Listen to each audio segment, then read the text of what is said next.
En el pequeño pueblo de Santa Cruz, escondido entre las pintorescas colinas de México, donde el sol generosamente brindaba su calor a las casas de piedra y a las calles estrechas, vivía doña Soledad. Su modesta casa, cubierta de flores de bugambilias, se encontraba al borde del pueblo, como un silencioso guardián del tiempo. El rostro arrugado de doña Soledad, enmarcado por mechones de cabello plateado, siempre guardaba una sonrisa enigmática, y sus ojos color miel oscuro parecían ver más de lo que podían contar. Los habitantes de Santa Cruz trataban a doña Soledad con un respeto especial. Los niños susurraban en voz baja que ella podía hablar con los ángeles, y las mujeres a menudo acudían a ella en busca de consejo o de un remedio curativo. Cada domingo, doña Soledad ocupaba invariablemente su lugar en la última fila de la iglesia del pueblo, donde sus labios susurrantes recorrían sin cesar las cuentas de un viejo rosario que le había regalado su madre hace muchas décadas. A pesar del respeto de sus conciudadanos, doña Soledad vivía sola. Su esposo había partido hace mucho tiempo, y Dios no le había enviado hijos, pero la mujer nunca se quejaba del destino. En el silencio se escucha mejor la voz de Dios, decía ella a aquellos que expresaban su simpatía por su soledad. Cada noche, cuando el sol coloreaba el cielo con tonos naranja y dorados, doña Soledad encendía una vela frente a la imagen de la Santísima Virgen que colgaba en la esquina de su modesta sala de estar, y oraba durante largos periodos. ¿Sobre qué trataban estas oraciones? Solo ella lo sabía, pero los lugareños notaban que después de estas vigilias vespertinas, los ojos de la anciana a menudo estaban rojos de llanto. En Santa Cruz, todos conocían la triste verdad. El pueblo, como si estuviera dividido por una invisible pared, estaba marcado por un antiguo rencor. Dos familias, Hernández y Moreno, no se hablaban entre sí desde hacía 30 años. Esta enemistad irreconciliable, como una hiedra venenosa, había enredado la vida de todo el pueblo, obligando a la gente común a elegir un lado y a susurrar a puertas cerradas. Doña Soledad miraba esta enemistad con dolor en el corazón, porque alguna vez conoció a los fundadores de ambas familias cuando eran jóvenes, llenos de vida. Ahora sentía que su tiempo en esta tierra se estaba acabando, y este conocimiento despertaba en ella una preocupación no por sí misma, sino por todos aquellos que dejaría en el pueblo, dividido por el odio. La enemistad entre las familias Hernández y Moreno había echado raíces tan profundas que muchos jóvenes de Santa Cruz ya ni recordaban cómo había comenzado todo. Los ancianos, en cambio, movían la cabeza y contaban sobre la disputa por un terreno fértil junto al río que ocurrió hace 30 años, cuando ambas familias aún eran amigas. Carlos Hernández y Ricardo Moreno, jóvenes padres de familia, discutieron sobre la frontera entre sus propiedades. Un malentendido común, como los que ocurren entre vecinos, se convirtió en un conflicto serio tras un año de malas cosechas, cuando cada pedazo de tierra fértil se volvió más valioso que el oro. Palabra por palabra, insulto por insulto, y ya se habían pronunciado aquellas palabras que no se pueden olvidar ni perdonar. En el calor de la pelea, Ricardo acusó a Carlos de robar agua del canal de riego, y Carlos, a su vez, llamó a la hija de Ricardo con una grosería. Al día siguiente, el hijo de Carlos se peleó con el hijo de Ricardo, y uno de ellos terminó en el hospital con una conmoción cerebral. Después de eso, las familias dejaron de hablarse. Con el tiempo, parientes, amigos y vecinos se unieron al conflicto. El pueblo se dividió en dos bandos. Cuando unos celebraban una boda, otros cerraban las ventanas de manera ostentosa para no escuchar la música. Los niños de los Hernández y los Moreno estudiaban en diferentes clases y ni siquiera se atrevían a mirarse. Particularmente difícil era la situación para el padre Juan, el sacerdote local, que durante 15 años había intentado reconciliar a las familias en conflicto. Cada año, en Pascua, organizaba una comida común, invitando a todos los habitantes del pueblo, pero las mesas siempre permanecían separadas. Los Hernández se sentaban a la izquierda del altar, los Moreno a la derecha. Antes de cada Navidad, el padre Juan visitaba ambas casas, recordando suavemente la caridad y el perdón cristiano, pero solo recibía sonrisas educadas y un firme «No es posible, padre». La enemistad echó raíces tan profundas que incluso el amor que surgió entre los jóvenes representantes de las familias en conflicto, Miguel Hernández y Lucía Moreno, fue brutalmente sofocado en su inicio. Los enamorados tuvieron que separarse. Miguel se fue a trabajar a la capital, y Lucía se casó con un hombre elegido por sus padres, viviendo ahora en la aldea vecina y visitando raramente a sus seres queridos. Doña Soledad observaba este enfrentamiento con una tristeza silenciosa. Recordaba el tiempo en que estas familias compartían alegrías y penas, cuando los niños jugaban juntos y las mujeres se ayudaban mutuamente durante los partos. Pocos sabían en el pueblo que doña Soledad estaba mucho más cerca de este conflicto de lo que parecía a simple vista. En su juventud, fue la mejor amiga de María Moreno y Carmen Hernández, las madres de los actuales jefes de las familias. Las tres mujeres crecieron juntas, compartiendo secretos, soñando con el futuro y ayudándose en todo. Cuando Soledad se casó con su Pedro, fue precisamente María y Carmen quienes adornaron la iglesia con flores y cantaron en su boda. Pero el recuerdo más amargo para Soledad era aquella noche, hace 30 años, cuando la enemistad apenas comenzaba. Intentó reconciliar a sus amigas, convencerlas de influir en sus maridos. No dejen que el orgullo destruya lo que se ha construido durante generaciones, suplicaba ella. Pero en respuesta, solo escuchó amargas reprimendas. Ambas mujeres acusaron a Soledad de traición, de haber elegido otro bando. Después de esa noche, María y Carmen dejaron de hablar no solo entre ellas, sino también con Soledad. Y luego llegó la verdadera tragedia. Pedro, el esposo de Soledad, que trabajaba en la construcción de un nuevo camino, falleció en un derrumbe. En ese día negro, ninguna de las antiguas amigas vino a apoyar a la viuda. Las heridas eran demasiado profundas, el orgullo demasiado fuerte. Desde entonces, Soledad vivió sola, encontrando consuelo solo en la oración y en las preocupaciones cotidianas. Los años pasaron. María y Carmen se fueron a otro mundo, y sus hijos y nietos continuaron cargando con el peso de la enemistad, sin comprender cuán destrozada había quedado la vida no solo de sus familias, sino también de aquella que estaba entre ellas. Doña Soledad nunca hablaba de esto, guardando el dolor profundamente en su corazón. Cada noche oraba por las almas de sus amigas y por la reconciliación de sus familias, aunque con los años la esperanza se volvía cada vez más fantasmal. En los últimos meses, Soledad sentía que sus fuerzas la abandonaban. El dolor en el pecho, la falta de aliento, la fatiga. Su cuerpo parecía decirle que el tiempo se estaba agotando. El médico del pueblo vecino, tras examinarla, solo asintió con la cabeza y le dijo en voz baja: «Ponga sus cosas en orden, doña Soledad». Pero en lugar de miedo, sintió una extraña calma y determinación. Una noche, después de una oración especialmente larga, Soledad finalmente se quedó dormida en su silla, frente a la imagen de la Santísima Virgen. Y en sueño le llegó una visión. La Virgen María, rodeada de una suave luminosidad, le tendió la mano y le dijo: «Tus oraciones han sido escuchadas, hija mía.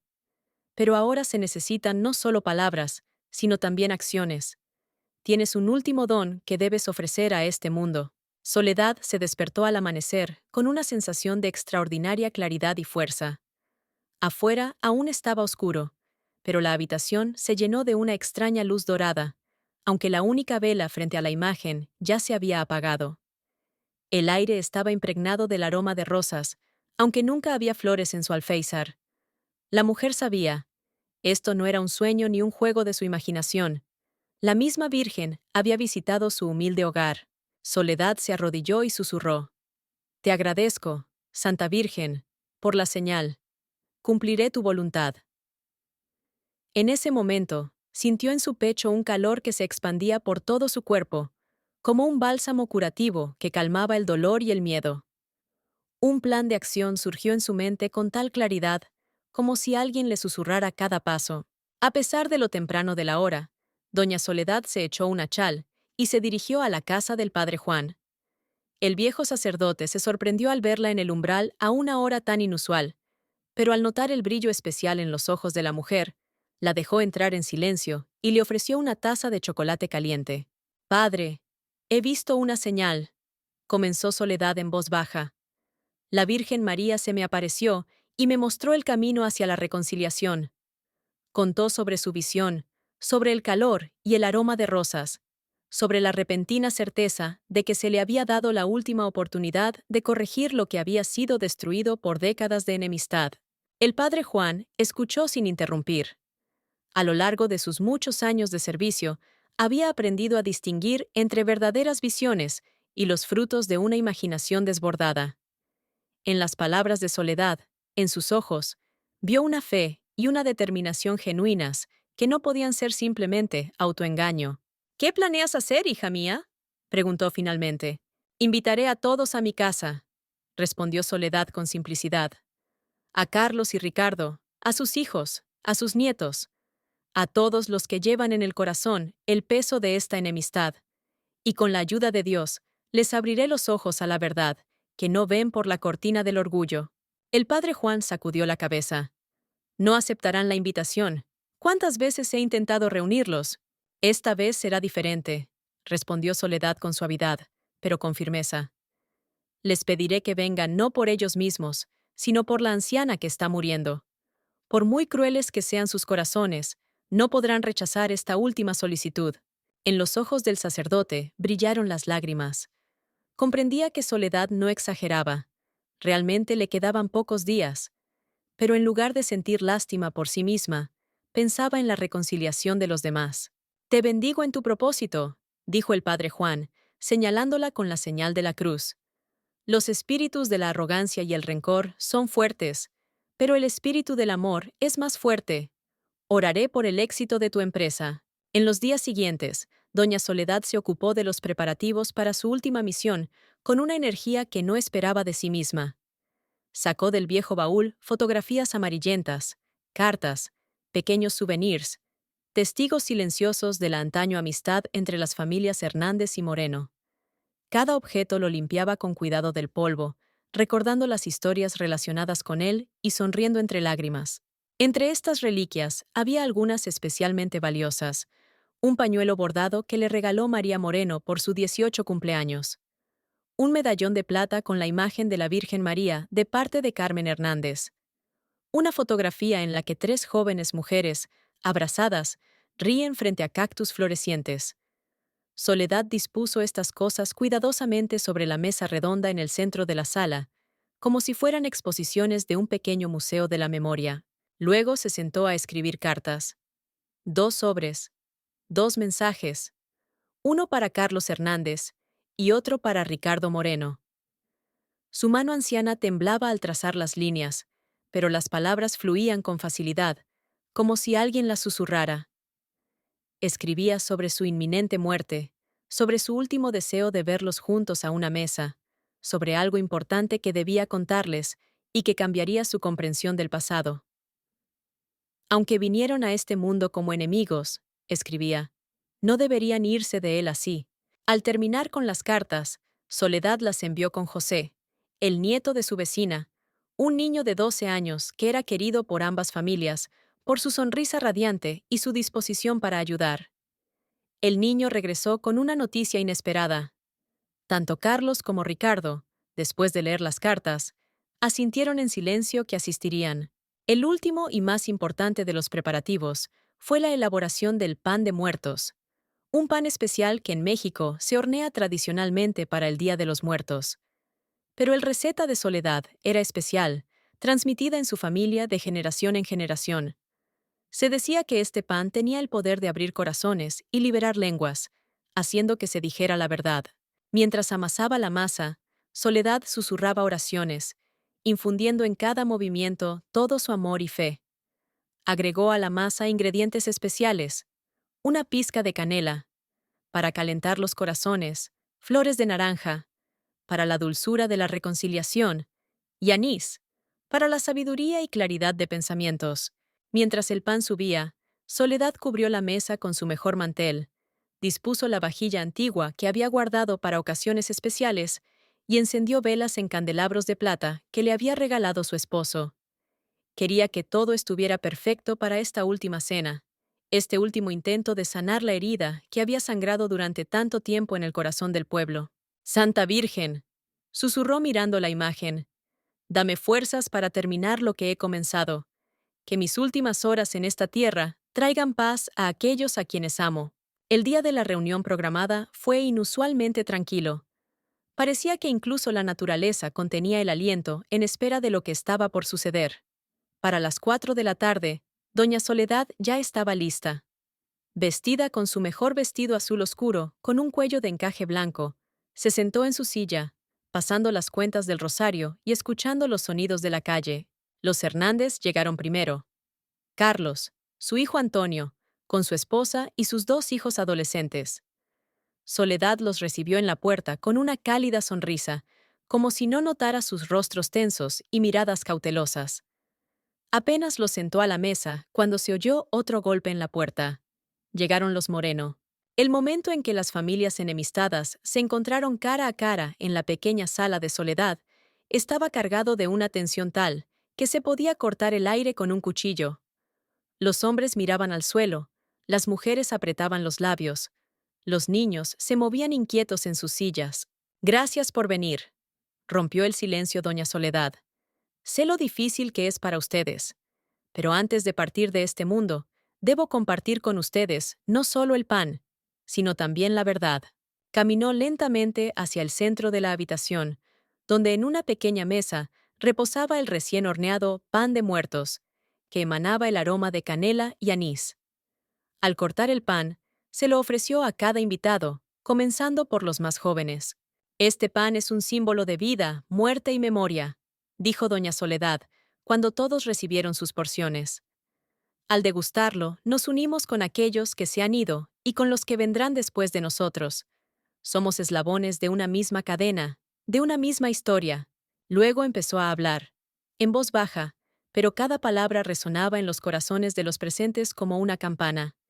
Habló sobre la amistad que unía a sus madres, sobre cómo se apoyaban mutuamente en la alegría y en la tristeza.